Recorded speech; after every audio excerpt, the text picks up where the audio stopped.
ഇറാൻ-ഇസ്രായേൽ സംഘർഷം മൂർച്ഛിച്ചതോടെ തുടർ നടപടികൾ സംബന്ധിച്ച സാധ്യതകൾ യുഎസ് പ്രസിഡന്റ് ഡൊണാൾഡ് ട്രംപിനെ കൈമാറിയെന്ന് യുഎസ് പ്രതിരോധ സെക്രട്ടറി പീറ്റ് ഹെഗ്സെത്ത്. ഇസ്രായേലിന്റെ ആക്രമണങ്ങളെ സഹായിക്കാൻ യുഎസ് പദ്ധതിയിടുന്നുണ്ടോ എന്ന് പറയാൻ അദ്ദേഹം തയ്യാറായില്ല. മധ്യപൂർവ്വദേശത്തുള്ള യുഎസ് സൈന്യത്തിന് പരമാവധി സുരക്ഷ ഒരുക്കിയിട്ടുണ്ടെന്ന് അദ്ദേഹം പറഞ്ഞു. ഇറാന്റെ ഭൂഗർഭ ആണവ പദ്ധതികളെ തകർക്കുവാൻ ബങ്കർ ബസ്റ്റർ ബോംബുകൾ ഇസ്രായേലിന് കൈമാറണോ എന്നത് സംബന്ധിച്ച് തീരുമാനമെടുക്കേണ്ടത് ട്രംപാണെന്ന് അദ്ദേഹം പറഞ്ഞു.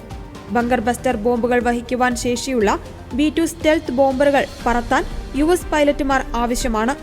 അടുത്ത നടപടി സംബന്ധിച്ച് നിരവധി സാധ്യതകൾ പ്രസിഡന്റിന് മുന്നിലുണ്ടെന്ന് ഉറപ്പാക്കുക, അത് പ്രസിഡന്റിനെ അറിയിക്കുക, ആ സാധ്യതകളുടെ അനന്തരഫലങ്ങൾ ബോധ്യപ്പെടുത്തുക എന്നിവയാണ് തന്റെയും സംയുക്ത സേനാ മേധാവി ജനറൽ ഡാൻ കെയ്ന്റിന്റെയും ചുമതലയെന്ന് പീറ്റ് ഹെഗ്സെത്ത് പറഞ്ഞു.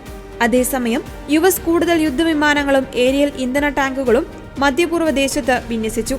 F-16, F-22, F-35 യുദ്ധവിമാനങ്ങളാണ് യുഎസ് വിന്യസിച്ചതെന്നാണ് റിപ്പോർട്ടുകൾ.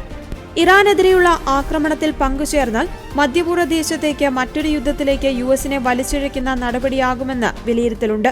അതേസമയം ഇറാനെതിരായ ആക്രമണത്തിനുള്ള സൈനിക പദ്ധതികൾക്ക് അംഗീകാരം നൽകിയിരുന്നുവെന്നും എന്നാൽ ഇതുവരെ അന്തിമ ഉത്തരവ് നൽകിയിട്ടില്ലെന്നും യുഎസ് പ്രസിഡന്റ് ഡൊണാൾഡ് ട്രംപ് വെളിപ്പെടുത്തിയതായി മാധ്യമങ്ങൾ റിപ്പോർട്ട് ചെയ്തു. ഇറാൻ അവരുടെ ആണവ പദ്ധതിയിൽ നിന്ന് പിന്മാറാൻ ട്രംപ് ഒരവസരം കൂടി നൽകുകയായിരുന്നുവെന്നാണ് റിപ്പോർട്ട്. ഇസ്രായേൽ ഇറാൻ സംഘർഷത്തിൽ അമേരിക്ക പങ്കുചേരുമോ എന്നതിൽ നേരത്തെ ട്രംപ് വ്യക്തത വരുത്തിയിരുന്നില്ല. ഇറാനിലെ ആണവ കേന്ദ്രങ്ങൾ ആക്രമിക്കുന്നതിലേക്ക് അമേരിക്ക അടുക്കുകയാണോ എന്ന ചോദ്യത്തിന് താൻ എന്താണ് ചെയ്യാൻ പോകുന്നതെന്ന് ആർക്കും അറിയില്ലെന്നായിരുന്നു ട്രംപിന്റെ മറുപടി.